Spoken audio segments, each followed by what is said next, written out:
Hi, I'm back with part 2 of April 28th, Solve the Wall with Mrs. Owens. This problem is representing elapsed time. Our first step is to simply figure out what is the beginning time, right here, and our ending time. To begin with, we need to find the hour, and our hour hand is the shorter hand right here. And we can look at the numbers. It's a shorter hand because it only has to point to the numbers. So 1 hour, 2 hours, 3 hours, 4 hours, 5 hours. And if you notice, this has not actually gotten on or past the 6. So we're at the 5-hour mark. And now we will do our minute hands. Our minute hands are counting all these little tiny increments because 1 minute is 60 seconds. So if we count, there's 1, 2, 3, 4, 5. It's really hard to count clue over here by ones, so the designer of this lovely clock has decided to put these longer, darker tick marks to represent 5 minutes. So let's count. We have 5, 10, 15, 20, 25, 30, 35, 40 minutes. So we began something at 5:40, and now let's figure out what time we ended. Okay, hour hand, shorter because it just has to point to the number.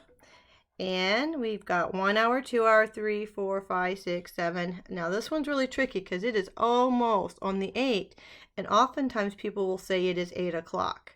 But I'm noticing here with my minute hand that it is only 3 minutes to the new hour. So that gives me the clue that we are almost at 8 o'clock, but not there yet. So we're actually still at 7. And let's count our minutes. And let's go 5, 10, 15, 20, 25, 30, 35, 40, 45, 50, 55. Now we have to count the little marks now, the little tick marks. We have 55, 56, 57. So we're at 7:57. Now that we have that done, we can figure out how much time has gone past. Elapsed means gone past. How much is in between the beginning and ending? I like to use a number line, and it's kind of a free-flowing number line. This right here will be 5:40, beginning, and somewhere down here will be 7:57. I'm going to write it there for now. I may have to move it closer depending on how my work shows. So I'm looking at 5:40, and I'm noticing that we have to go from 5:40 to 7:40. So we are actually going to be going across hours. And I think for this one, I am going to start by actually adding an entire hour. And I represent that with a big mountain. So that is 1 hour. Well, 5 hours, add an hour would be 6 hours, but we still have 40 minutes. So it'd be 6:40. I know I can do another hour because that gets me to 7:40. So I've got my hours here the same. Now I just need to work on my minutes. For my minutes, I'm going to have to count from 40 to 57. I could do some subtraction if I wanted. 57 take away 40, or I could be adding on. And I'm just going to add on to show you how. I'm going to add on 10 minutes. And for 10 minutes, I just make a little hill, and there's my 10 minutes. And that would make my time 7:50. And then I could go 7:50, 51, 52, 53, 54, 55, 56, 57. So right there is my 7:57. So I didn't quite estimate on my number line where that would be. So I'll just erase it and rewrite it. This is right here is 7:57. So how many minutes did I add? I added 1 minute, 2, 3, 4, 5, 6. There's 7 minutes there. Now I look at this whole number line with all my little marks on it and figure out what is it that I actually added.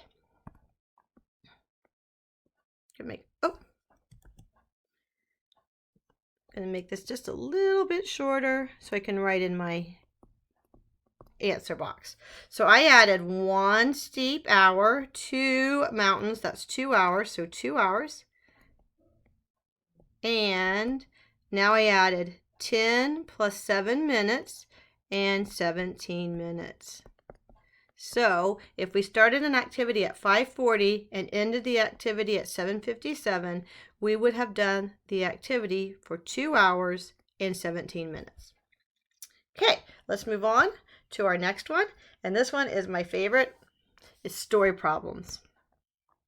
So for story problems, I want to first read my story, and I'm going to be marking numbers as I see them, and we're going to reread it several times. So we want to do that read, draw, write. We're going to read the problem, then we're going to draw using pictures, equations, and then we're going to write about it by at least writing a sentence showing that.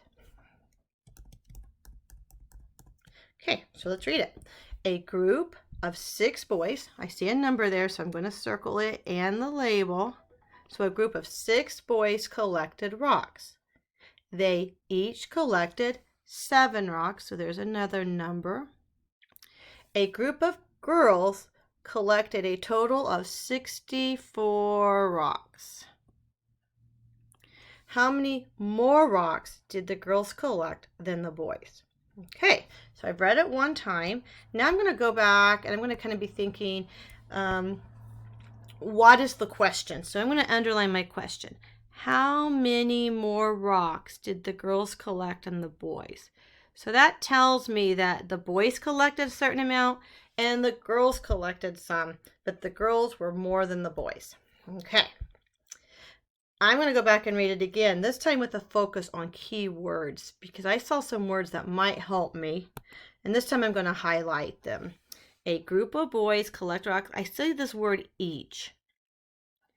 Each boy collects the 7 rocks. So now that makes me I think I'm going to have to multiply, because each. 6 boys, each collected 7. A group of girls collect, I see this word total, so I already know the total amount of rocks the girls collected. And when I'm done, I see this, how many more? How many more? And those words, I see the word more there, and more usually means we're going to add, but it says how many more. Girls, I'm going to write myself a note here because I might forget. The girls collected more than the boys. And I want to know what the difference is. Girls collected more than the boys. Okay, now it's time to be drawing a picture. So I'm going to look back at my story and almost draw exactly what it says. It says I have a group. So here's my group. And this group here is going to be my boys. So I have boys here. Here's 1 boy, 2 boys, 3 boys, 4 boys, 5 boys, 6 boys. And if you wanted to, you could literally draw pictures to help you understand what the problem is saying. So I have these boys.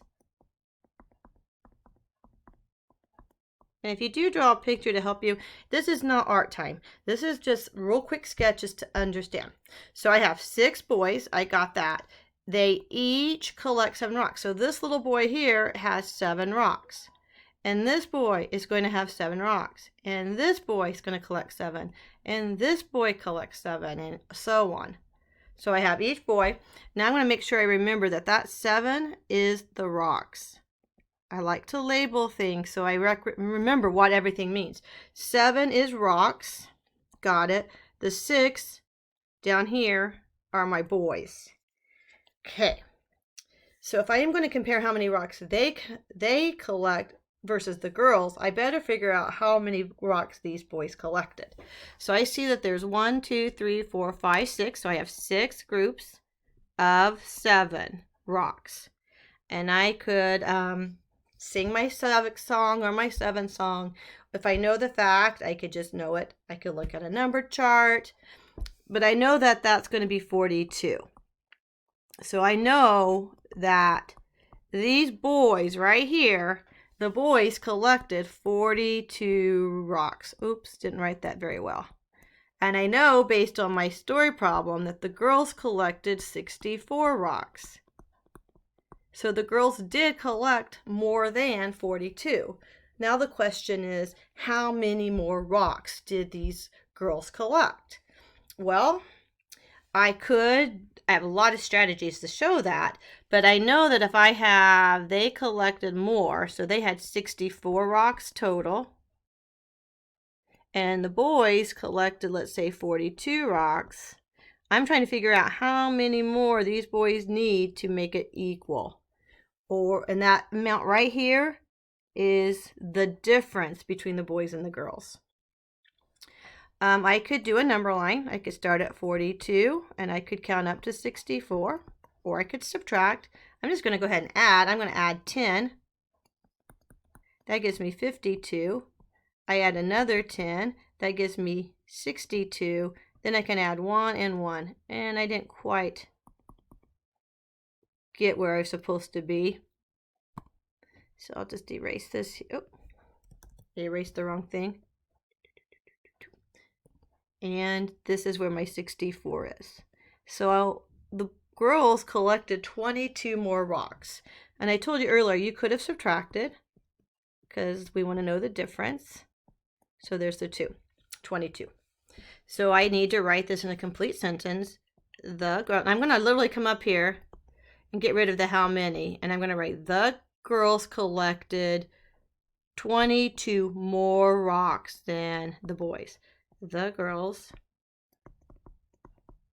collected 22 more rocks than the boys. Now, I know some of you probably could have done a lot of all that work inside your head, but in math, it's not always about what the answer is, it's how you get to the answer and how you show your work. So by looking at this looks really messy, but looking at my work, I can look at how I got my answer so I could prove it to someone who maybe doesn't believe the answer is 22. So that ends today's Solve the Wall. I hope you will come back tomorrow for our next Solve the Wall. Thanks so much.